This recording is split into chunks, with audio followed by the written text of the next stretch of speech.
Hi friends, got a comment in a video recently asking me to cover a particular topic that's quite broad, and it made me think, before we get into it, made me think that I probably haven't explicitly said this in too many of my videos, but I've done quite a few of them now, and occasionally some people ask me to cover certain topics, and if you feel like doing that, feel free to leave me a comment. I'd be glad to address any topics you might find of interest. This one is quite broad, and I'd like to read you what the listener asked for. He says, I'd love to hear more about modern sounding voicings and movements in functional harmony. After having mastered all drop 2 and drop 3 voicings and being able to voice lead through any standard, how can I get away from this traditional sound? Great question. Very broad question, and I feel like a lot of the videos I've done, particularly in a playlist that I call Chord Voicings, which I'll link here in case you're interested, does address this topic pretty directly, but there's a lot to say about it. There's a ton to say about it, so I figured I'd try a slightly different approach by picking a tune, picking a chord progression, and playing it in a traditional way, and then playing it in a more modern way, the way I would do it, and then breaking it down slightly. So I'm going to use the Miles tune Solar because it has a lot of 2-5-1s in it. It's fairly traditional, moves through a few different keys, and then we'll talk about breaking it down. So here's the tune. If we played like pretty strict drop 2s in their inversions and using voice leading, you'd get this kind of a sound.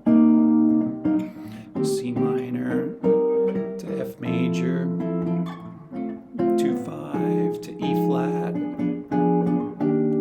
2-5 to D flat, 2-5 to C minor. Right? Pretty normal, pretty traditional. Sounds like it could have been played 80 years ago. How do you modernize it? Well, you could do something like this.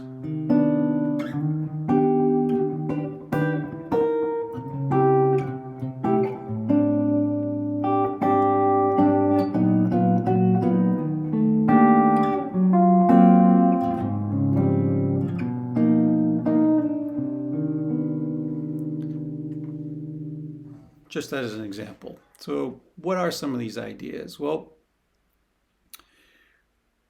number one, one thing that might be of a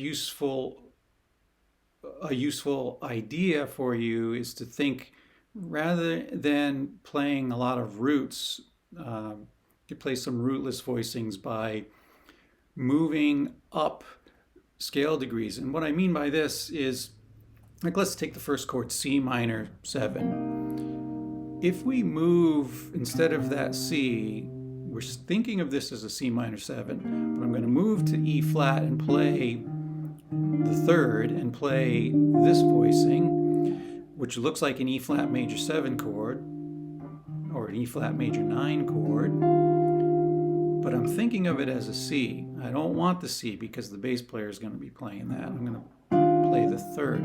So the minor third, the fifth, the ninth, and the 11th of C is what this would be. So again, whenever I'm thinking of one approach is, whatever the chord happens to be, move to the third and stack thirds up from there, and you'll get more of the upper structures, the ninths and the 11ths and the 13ths and things like that. So that's one thing. The other is I changed it from a C minor 7 to a C minor major 7 because that's in the melody. Right? That B natural. So I played a C minor major 7, and then I played this chord and these two, which are, I'm thinking of it as a C minor major 7. It looks probably to you like an E flat major 7 with a sharp 5 in it, but I'm thinking of the C as being the root. So again, the upper structures. And then this sound for the C dominant 7th chord is something I use quite a bit, where I go to the various degrees of the scale and play triads over bass notes. So this is the third of a C, so the root being C natural. I've got an E natural with an E flat triad on top. So this kind of voicing you can move in minor thirds to get all these different altered colors, or you could use this version. So I'm thinking of all of these as a C7 chord, which is the C is there, but I've got the flat 9 on the bottom, and then a major triad a half step below. So it's a D flat with a C triad, or a B flat with an A triad, or a G with an F sharp triad, or an E with an E flat triad. Very modern sound to me. So for the dominant chords, I use that occasionally. I think then when it went to the F major, I think I played just a normal F major 9 chord, rootless voicing.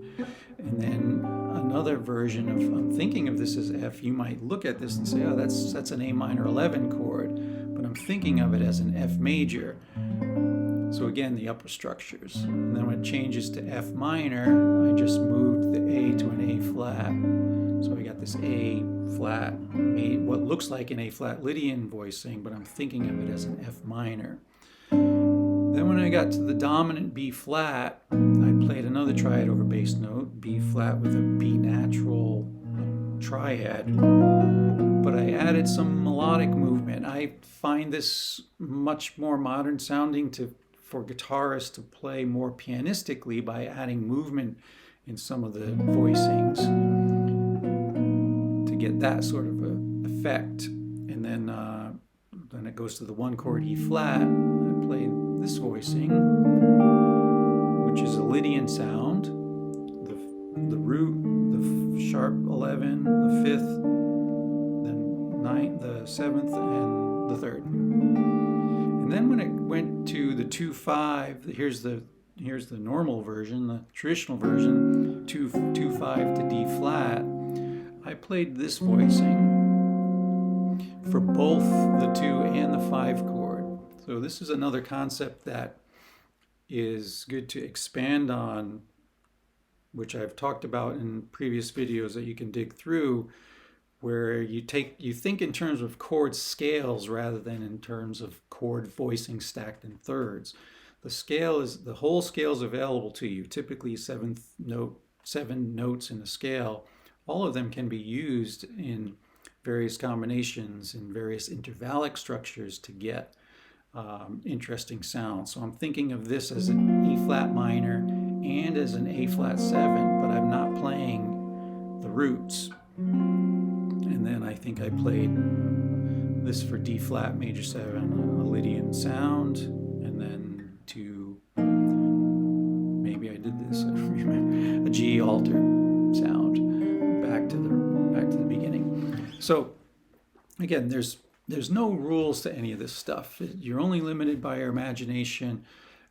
Learning the traditional way is good to a point to get you where you know what's in, and then you can start playing what's out. That's always an interesting concept too, in versus out. You really can't play out until you know what's in. So playing those traditional voicings is a great way to learn the fingerboard. And then once you do that, then you go, okay, this sounds like it's old and it needs to be updated. How can you do that? Well, hopefully these concepts we talked about today will help you, and some of the others that I've linked in the playlist here would be useful for you to check out.